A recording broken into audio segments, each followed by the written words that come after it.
Almusal time, bigay ng Panginoon Diyos. Amen. Ayon sa Mateo 6:9, sabi ng Panginoong Yesus, ganito kayo manalangin, na manamin nasa langit ka. Star Awards, may isa pa may Film Academy. Pagdating po sa verse 11, bigyan mo kami ng aming kakanin na araw-araw. Kaya, pinapaalam lang ng Panginoong Yesus na lahat ng tao sa buong mundo, Siguro the first ang pagkain ng tao ay galing lahat sa Diyos. Amen. Ayon sa Genesis chapter 1 verse 1 hanggang 31. Pinakita ng Diyos doon na lahat ng kailangan ng tao, nilikha na ng Diyos. Bago niya nilikha ang tao. 5 araw, nilikha ang lahat ng kailangan. Pangangailangan ng tao. Pagdating ng ika-6 na araw, nilikha niya ang tao.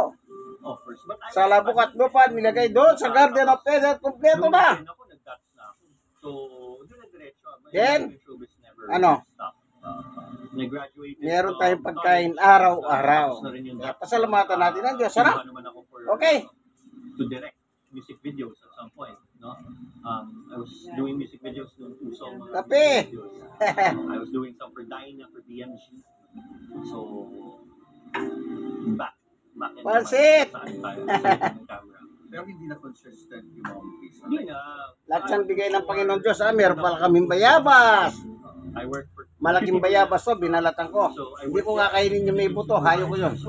Yung balat lang ang kakainin ko. Vitamin C. Maganda pa raw sa vitamin C sa mga kalamansiya, sabi ng food nutritionist. Yan, kaya yan, may bayabas kami ngayon, no? Ayan, no? Talaga ba dumarating sa point na parang kumuunti-unti? Sasabay ko sa almusal kasi malamig ito eh. Pero I think, So, lahat na niyan, bigay ng Diyos. Salamat, Panginoon Diyos. Sabi kayo mong almusal sa amin sa umagang ito. Sa ngalan ni Jesus, amen and amen.